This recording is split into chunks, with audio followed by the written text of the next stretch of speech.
So hello everyone, welcome to Eligo R. आज की इस वीडियो में मैं आपको ग्राफ के बारे में सब कुछ बताऊंगा। ये हमारी ग्राफ सीरीज की पहली वीडियो होगी। इस वीडियो के अंदर हम ग्राफ को समझेंगे कि आखिर ग्राफ होता क्या है, बेसिक जानेंगे कि ग्राफ के कंपोनेंट्स क्या क्या है, कैसे ये ग्राफ वर्क करता है, कैसे चीजें आपस में लिंक्ड है। और उसके बाद से फिर नेक्स्ट वीडियो से हम आगे ग्राफ के एल्गोरिथम्स, ग्राफ के बारे में कई सारे हम क्वेश्चन से प्रैक्टिस करने वाले हैं, कोड एंड जीएफजी के साथ। तो मेरे साथ आप ये सीरीज पूरी कंप्लीट कर सकते हैं। एंड इस सीरीज में मैं आपको ग्राफ समझाऊंगा फ्रॉम बेसिक्स टू एडवांस। बिल्कुल भी आपको चिंता करने की इसमें कोई जरूरत नहीं है। So let's move further. तो हमें बताया गया है कि ग्राफ, सबसे पहले समझते हैं कि ग्राफ है क्या। ग्राफ भी एक टाइप का डेटा स्ट्रक्चर है, जो कि नॉन लीनियर डेटा स्ट्रक्चर है। अब लीनियर डेटा स्ट्रक्चर्स वो होते हैं जिनके अंदर कॉन्टिगियस मेमोरी एलोकेशन होती है। लाइक एक एरे जो होता है वो हमारा लीनियर डेटा स्ट्रक्चर है, जिसमें एक के बाद एक, एक के बाद एक, एक के बाद एक, ऐसे करके हमारे डेटा जो है वो मैनेज होता है और स्टोर होता है। लेकिन नॉन लीनियर डेटा स्ट्रक्चर्स के अंदर ऐसा नहीं होता है। नॉन लीनियर डेटा स्ट्रक्चर के अंदर कोई एक स्पेसिफिक पैटर्न नहीं फॉलो किया जाता है कि भाई इसी सीरीज के अंदर ग्राफ मतलब हम डेटा को स्टोर करेंगे, या फिर इसी डायरेक्शन में इसी पैटर्न पे करेंगे, ऐसा कुछ भी नहीं है। सो ग्राफ जो है हमारा, वो एक नॉन लीनियर डेटा स्ट्रक्चर है। ग्राफ जो है बेसिकली दो चीजों से बना है। एक है हमारी वर्टिसेस, जिनको हम नोड्स भी कहते हैं। दूसरा है हमारा एजेस, जो कि कनेक्शंस के लिए काफी यूजफुल होती है। ये जो आप देख रहे हैं नीचे मैंने ग्राफ दिखाया है आपको, इसमें ये जो वन है ना, this is a node, circular, this is a node. और ये जो एरो जो आपको दिख रहा है ना, दो नोड्स को कनेक्ट कर रहा है, इस एरो को हम एज कहते हैं। सो ग्राफ के दो ही सबसे बेसिक जो है कंपोनेंट्स है, वो है फर्स्ट इज वर्टिसेस, जो कि ये है। Second is this edges. अब आपको एक चीज दिमाग में आ रही होगी कि हमें आखिर जरूरत क्या पड़ी इस ग्राफ डेटा स्ट्रक्चर की, when everything was working fine. जब इतने सारे डेटा स्ट्रक्चर्स हमारे पास ऑलरेडी है, तो हमें आखिर ग्राफ डेटा स्ट्रक्चर्स की क्या जरूरत पड़ी। तो ग्राफ डेटा स्ट्रक्चर की जरूरत के आगे अगर मैं आपको बताऊं, तो कई बार ऐसा होता है कि डिफरेंट डिफरेंट ऑब्जेक्ट्स होते हैं, और हमें उन डिफरेंट डिफरेंट ऑब्जेक्ट्स के बीच में रिलेशनशिप को डिफाइन करना होता है।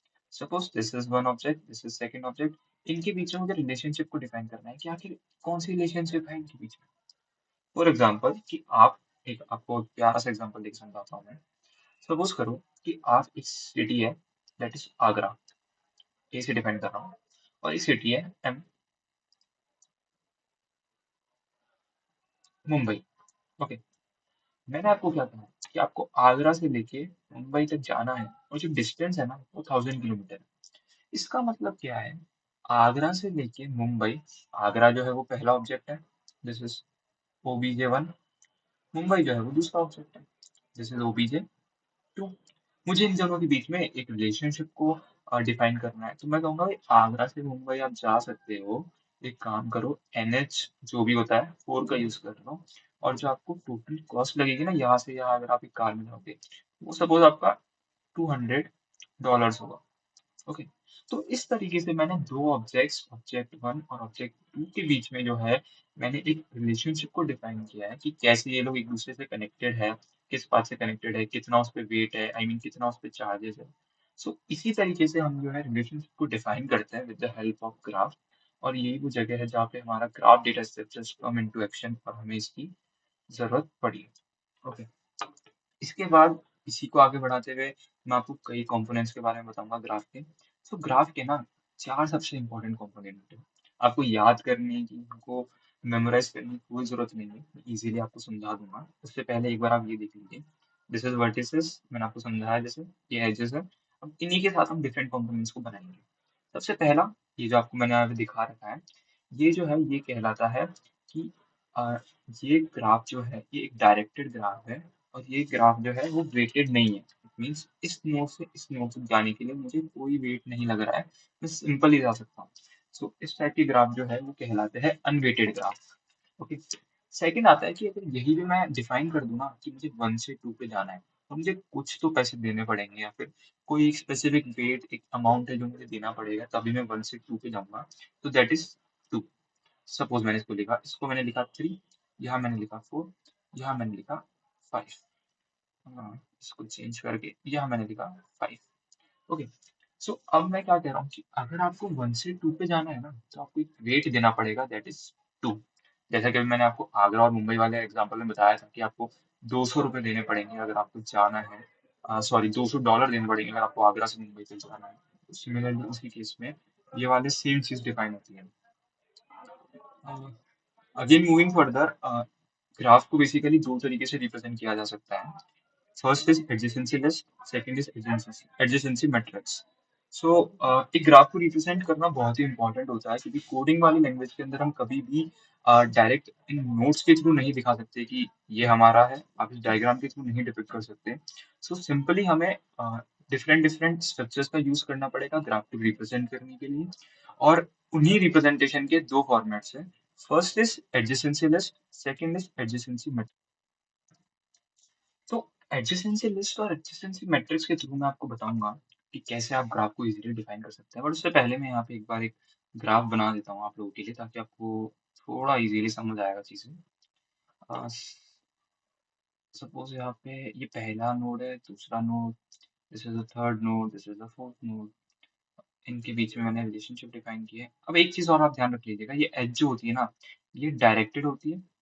ये वाली जो एरो के साथ आती है ना, ये डायरेक्ट करती है कि आप इस नोड ए से इस नोड बी पर जा सकते हो, बी से वापस ए पर नहीं आ सकते आपको. तो ये वाली जो होती है, ये होती है हमारी डायरेक्टेड एजेस.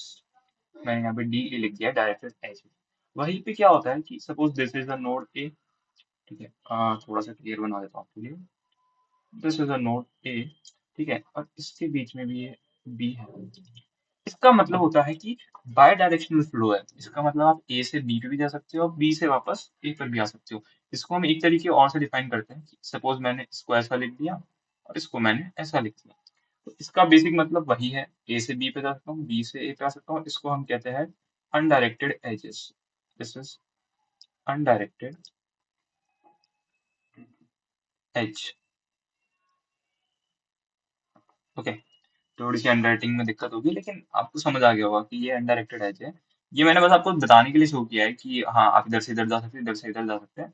तो इसका सिंपल रिप्रेजेंटेशन जो आप हर जगह देखेंगे, सिंपल आपको एक लाइन ड्रॉ करनी है ए और बी के बीच में. तो ये होती है undirected edge and this one is directed edge. इसके बाद मैं आपको ग्राफ वाला बता देता हूँ. Let me remove all this. ये देखिए, ये यहाँ पे ग्राफ है. सपोज मैंने इसको बनाया यहाँ पर. मैं ये यहाँ पे मैं इनको डायरेक्शन दे देता हूँ, ताकि यूनिडायरेक्शनल फ्लो रहे, मतलब हम एक से दूसरी नोड जा सके, हम एक क्लियरली डिफाइन हो. एंड नंबरिंग कर देता हूँ यहाँ पे. जीरो से हमेशा मेजरली सारे क्वेश्चंस में स्टार्ट होती है. तो मैंने भी यहाँ पे 0 1 2 3. अब ये ग्राफ है. आपको कहा गया है कि आपको इस ग्राफ को डिफाइन करना है. और बेसिकली जब भी आप प्रॉब्लम्स को सॉल्व करेंगे, उस टाइम पे भी आपको ग्राफ को डिफाइन करना इंपॉर्टेंट है. उसके बाद ही वी विल मूव कि कैसे इस प्रॉब्लम को आगे सॉल्व करना है. तो द फर्स्ट थिंग कि हम कैसे उसको डिफाइन करेंगे, the first way is adjacency matrix. Adjacency matrix में क्या करना है कि with the help of rose and columns हम डिफाइन करते हैं कि ग्राफ कैसे वर्क करेगा, या फिर रिप्रेजेंटेशन ग्राफ की कैसे होगी, वो इन रोज और कॉलम्स के थ्रू हम डिफाइन करेंगे. ओके, सो इसमें क्या होगा, सबसे पहले हमें यहाँ पे नंबरिंग कर देनी नोड्स की. नोड 0 1 2 3. सिमिलरली इस तरफ भी नोड्स की नंबरिंग हो जाएगी 0 1 2 3. उसके बाद क्या करना है ना, कि हर नोड आपको एक चीज बताएगा कि फॉर एग्जाम्पल फॉर एग्जाम्पल कि आपको शो करना है इनके बीच में रिलेशन. अब मैंने कहा सबसे पहला है 0 0. एक चीज आपको बता दूं, जब भी आप एडिशनल मैट्रिक्स में जा रहे हैं, सपोज मैंने इसको डिफाइन किया है MAT से, कि this is the matrix MAT. Matrix में आई, जो कि हमारे रो नंबर को डिफाइन करता है, और जे, जो कि हमारे कॉलम नंबर को डिफाइन करता है. जब भी ये आई और जे 1 है ना, इसका मतलब है कि नोड आई से नोड जे के बीच में एक एज बनी हुई है. एंड उसको हम 1 से रिप्रेजेंट कर रहे हैं. मतलब 1 ये बता रहा है कि यहाँ पर एक एज है नोड आई से नोड जे के बीच में. यही पे अगर ये 0 होता है, जीरो का मतलब यहाँ पर हो जाता है कि नोड आई से नोड जे के बीच में कोई रिलेशन नहीं है, आई और जे में कोई भी एज नहीं है. आपको समझ में आ रहा होगा. आई जैसे कि यहाँ पर है 0 से 1. 0 से 1 का मतलब क्या है, 0 से एक एज जा रही है 1 पे, जो हमें दिख रही है ये एज. तो हम क्या करेंगे, देखेंगे कि क्या है नोड 0 है, क्या यहाँ नोड 1 है, नोड 1 है. तो मैंने कहा 0 से 1 पे एक एज तो दिख रही है जाते हुए, तो मैं यहाँ लिख दूंगा 1. अब पहले हमने एक चीज मिस कर दी, 0 से 0. क्या एक इस नोड से वापस खुद पे जाने का कोई दिख रहा है क्या हमें एज? वैसे तो ये सेल्फ लूप होता है, ये भी एक एज है. इसको हम सेल्फ लूप कहते हैं. आपने कभी ना कभी डेटा स्ट्रक्चर्स के जब आपने थियरी पढ़ी होगी, तो आपने देखा होगा सेल्फ लूप. अगर यहाँ पे सेल्फ लूप है तो हम 0 से 0 पे 1 कर देंगे। हम क्या बोलेंगे कि भाई हाँ 0 से वापस 0 पर ही आने का एक पाथ है हमारे पास। बट अभी इस केस के अंदर हमारे पास ऐसा कोई भी पाथ नहीं है, तो हम इसको रिमूव कर देंगे और यहाँ लिख देंगे 0। 0 से 0 पे जाने का कोई पाथ नहीं। मैं ठीक है भाई, मैं नेक्स्ट आ गया, मैं कहा ये रहा 0, ये रहा 2। तो मैंने कहा क्या 0 से 2 पर जा सकता हूँ क्या?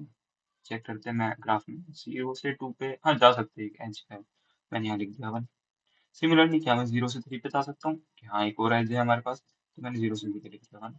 अब मैं आ गया नेक्स्ट नोड पे, 1 पे आ गया मैंने कहा क्या 1 से 0 पे जा सकता हूँ क्या?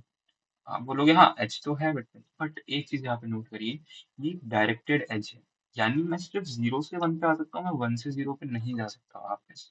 ओके, तो मुझे यहाँ पे लिखना पड़ेगा 0। क्यों?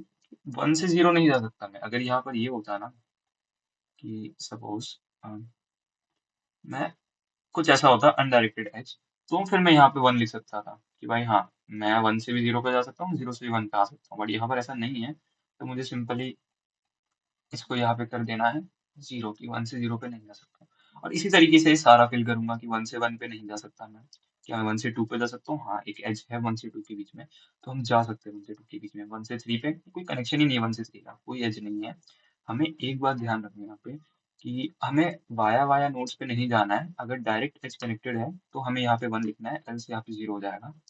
So it's 0। 2 से 0 पे जाने के लिए कोई एज नहीं है, सो ये अगेन 0 है।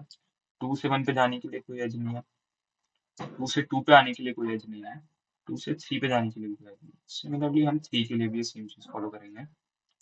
3 से 1 का कोई कनेक्शन नहीं है, 2 पे 3 से 2 में जा सकता हूँ, एक एज है, 3 से 3। So with this is how we are going to represent an graph. Adjacency matrix की हेल्प से हम कैसे रिप्रेजेंट करेंगे ग्राफ को, वो मैंने आपको इजीली समझाया। Now with the help of adjacency list, adjacency list जो है मैं आपको बताता हूँ कि इसका सिंटेक्स क्या है। ये बेसिकली हम वेक्टर को कुछ इस तरीके से डिफाइन करते हैं जब हमारे पास n साइज होता है। एडजेसेंसी लिस्ट को डिफाइन करने के लिए यहाँ पर पैरेंथेसिस नहीं आएंगे, यहाँ पर स्क्वायर ब्रैकेट्स का यूज होगा। यस, अब डिफरेंस तो बहुत ही मिनिमल सा है इन दोनों के बीच में कि स्क्वायर ब्रैकेट्स और पैरेंथेसिस का, बट ये एक बहुत ही सिग्निफिकेंट मेजर डिफरेंस है। मैं समझाता हूँ कैसे। जब भी हम इसको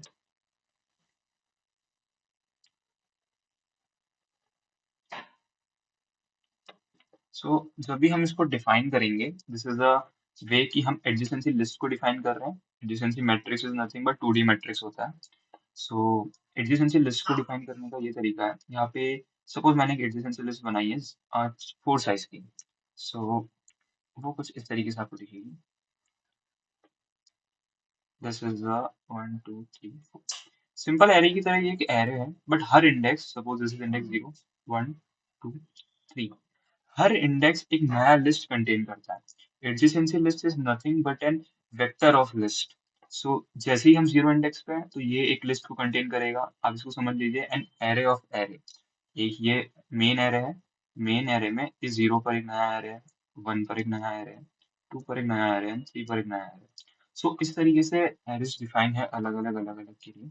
हम क्या करेंगे, एक साथ जितने भी नेबर्स होंगे ना हर नोड के, उनको एक साथ लिख देंगे यहाँ पे। सपोज मैंने एडजेसेंसी लिस्ट पे आया, मैंने कहा मैं 0 पे हूँ, तो मैंने कहा 0 के नेबर्स कौन कौन है। 0 का नेबर है 1, एक यहाँ पे डायरेक्टेड एज है, 1 एक 0 का नेबर है। 0 का नेबर है 2, एक डायरेक्टेड एज है, 2 एक 0 का नेबर है। और 0 का नेबर है 3, जो कि डायरेक्टेड एज है, तो 3 भी एक 0 का नेबर है।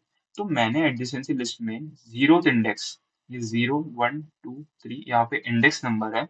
एडजेसेंसी लिस्ट में इंडेक्स नंबर जो है वो नोड को डिफाइन करता है कि कौन सा नोड नंबर है।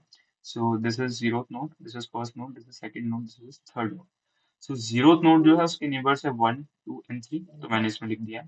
सिमिलरली मैं 1 पे आऊंगा तो 1 के नेबर्स कौन कौन है, 1 के नेबर है 2, मैंने 2 लिख दिया। सिमिलरली 2 का नेबर पाएंगे तो 2 का यहाँ पे कोई भी नेबर नहीं है। अगर आप देखोगे तो 2 से कोई भी डायरेक्टेड एज नहीं है किसी भी नोड की तरफ, इसके पास सिर्फ इनकमिंग एजेस है। सो इसलिए 2 का एरे जो है वो खाली रहेगा। फिर हम आएंगे 3 पे, 3 के पास सिर्फ एक नेबर है जो कि है 2। सो इस तरीके से हम लोग डिफाइन करेंगे ग्राफ को एडजेसेंसी लिस्ट के अंदर। So this is how the representation of graph is done, दो तरीके से, adjacency list and adjacency matrix.